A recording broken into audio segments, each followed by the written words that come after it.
Good day, everyone. This is your random reviewer, and today I will be reviewing the series Beneath the Dragon Eye Moons by Selkie Myth, narrated by Andrea Emmes, as the story is as of now.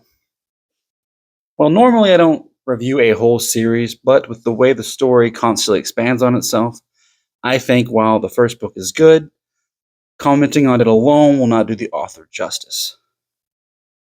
As always, there'll be minor spoilers, but I will try to be as vague as I can while painting a picture of the qualities of the series. The story takes place in the Republic of Ramos. Not unlike empires such as ancient Rome, the world often mirrors our own, with the exceptions, of course. The gods take active roles in the world, sing down miracles once every 100 years or so, and sometimes helping a mortal. The gods also gave the world a system with skills, classes, and magic. The world is young, around 3,000 years since creation, and Ramos is the first known country of its technological level, and as far as the citizens know, the only one. No one there knows the limits of power, if there is one. The system and magic is a boon, but in some ways a hindrance to the society. Yes, some are fast enough to run like the wind, but why figure out why a crop is going bad when a skill can fix them right up? And if that doesn't work, well, obviously, you just need more levels. So while Rumos would be leaps and bounds better than Rome in some ways, it lags behind in other ways due to its own strengths. Our main character, found by the gods floating in the void, is given one advantage: a seemingly average high school education that she gets to keep for her next life.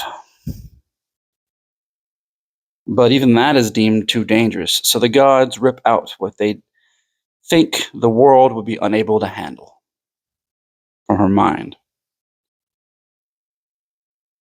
So starts the life of the peasant girl Elaine. No other help given in a world where citizenship is not a right and sexism abounds. The tone the story sets really gets me hooked. From the main character's joy and wonder over magic to the anguishing notes of a friend lost due to careless mistakes. Lots of stories either are too harsh and never a ray of sunshine, or can't take any situation seriously. I think this story was masterfully done at keeping the mood light and full of adventure, but also knowing when to buckle down and get serious, or even somber. The system, skills, and magic work off a fascinating mix of intent, achievements, and actions based on those it gives classes and skills selection choices.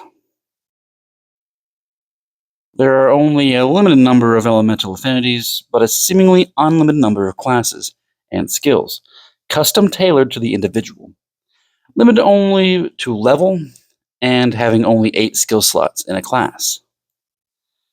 Skills can be replaced, but no matter what, the skill will start at level 1. This, while allowing for diversity, also means the characters never know what they're going up against, as even the monsters have individual classes. The characters are as diverse as the classes. In this book, one can find everything from an airhead to a grizzled soldier to a sadistic madman. There wasn't a time in this series that I thought one of the characters was acting odd or doing something just to move the script along.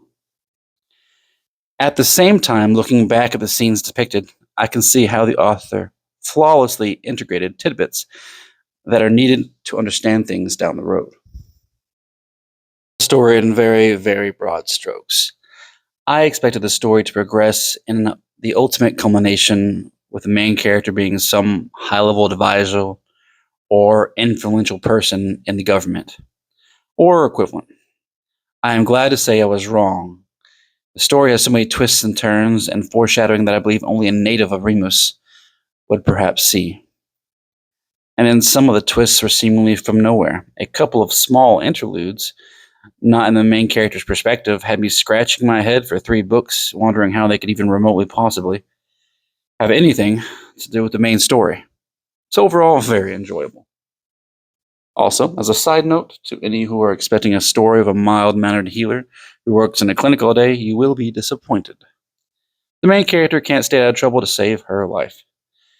That and the unfortunate realities of the savage world around her leaves her with no small amount of blood on her hands. And only half of that is from those she is trying to save.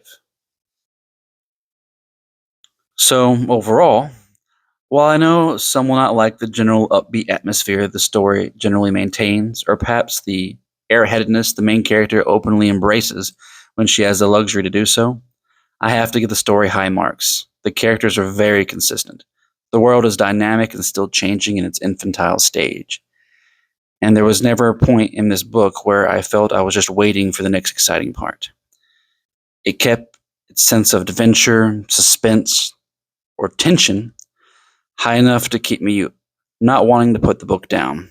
For that, I give this book a solid 10 out of 10. Will and have read again. Can't wait for the next book. And as a special thanks to Andrea Emmes for bringing the series to life with your emotional rendition. Thank you all for listening to my random review.